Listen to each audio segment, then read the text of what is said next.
Today, we're diving into a story that gets to the heart of something so many of us struggle with: closure. It's a powerful story, really. It's about a 12-year silence between a father and daughter, a mysterious box of unsent letters, and this incredible discovery that sometimes, just sometimes, the truth can be more healing than forgiveness. So let's start here. This is what a woman named Sarah felt when she got the call that her estranged father was dying. Think about that. Not anger, not even sadness, just nothing. A void. It's a really unsettling place to begin, but it perfectly sets the stage for the emotional journey she's about to take. So how in the world did they get to this point? I mean, to understand that hollow feeling, you really have to understand the silence that created it. And this wasn't just some simple argument that got out of hand. No, this was a long, painful, total breakdown of a relationship. 12 years. Just let that number sink in for a second. That's a dozen birthdays, a dozen holidays, all the big life moments. And all of them passed without a single word between a father and his daughter. This number, it isn't just about time.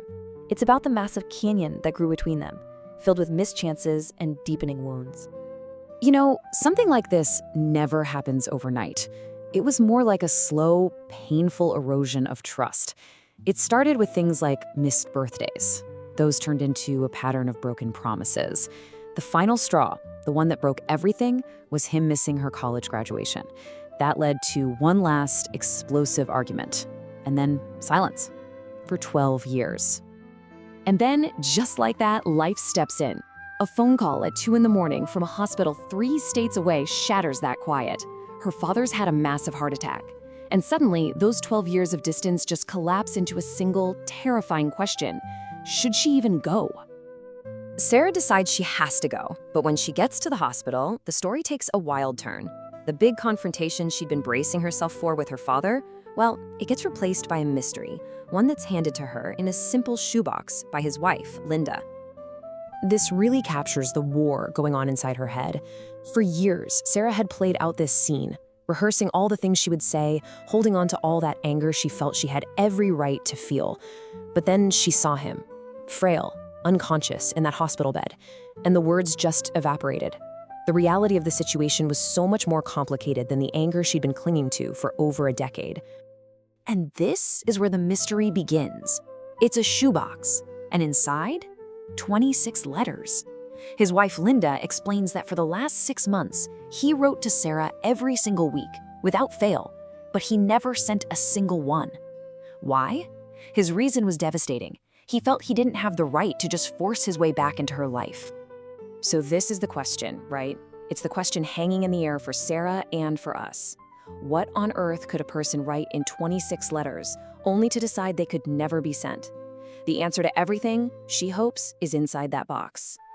So Sarah takes the shoebox down to the empty hospital cafeteria, and she starts to read. And what she finds inside, it's not excuses. It's not him trying to justify his actions. It's a raw, unfiltered, absolutely brutal confession. Wow. The very first letter starts with that line. There's no trying to soften the blow, no gray area. It's a full, complete acceptance of his failure as a dad. This isn't him trying to apologize his way out of it. He's stating it as a fact. And he just keeps going, completely taking himself apart, piece by piece. He doesn't blame his job or his circumstances or anyone else. He owns it. He calls himself selfish and a coward and directly connects those flaws to every promise he broke to her. And this is what changes everything for Sarah. It shows the massive difference between what she saw and what he was actually living. She just saw his absence. But the truth was, he was secretly present, just paralyzed by his own shame. He was actually at her school play, hiding in the back. He bought her a 16th birthday card that he couldn't bring himself to send. He even drove all the way to her college graduation, only to sit in his car across the street and cry. He was there all along, but his shame made him completely invisible to her.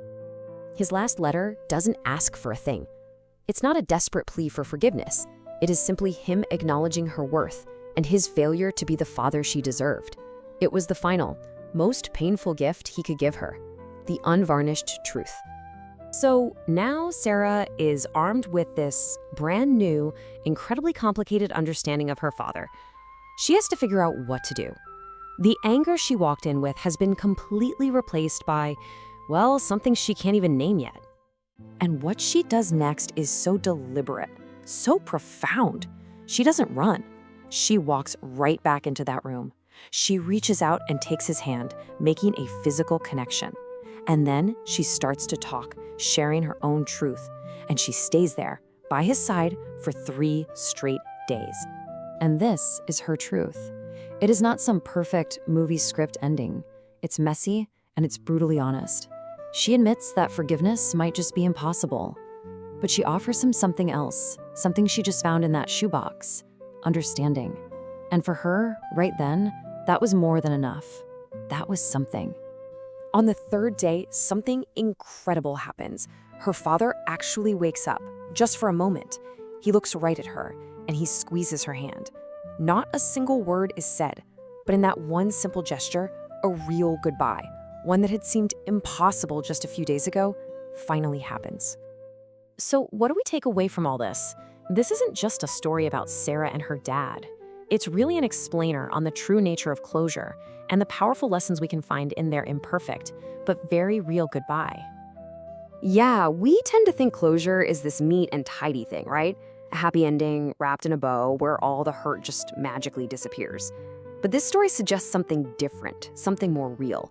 Maybe closure isn't forgiveness. Maybe it's just understanding. It's that tiny sliver of peace you find when you finally see the whole picture, even if that picture is still full of pain. Here's the core of it. Forgiveness is about trying to resolve what happened in the past. But understanding, that's about accepting the truth of it. Sarah's father couldn't undo the past, but he could give her the truth. And it was that truth, that understanding, that finally allowed her to move forward. And that really leaves us with this one last crucial question to think about. In our own lives, when we're dealing with deep hurt, should we be chasing forgiveness at all costs? Or maybe, just maybe, is the real healing found in the difficult, complicated, but ultimately freeing act of simply understanding?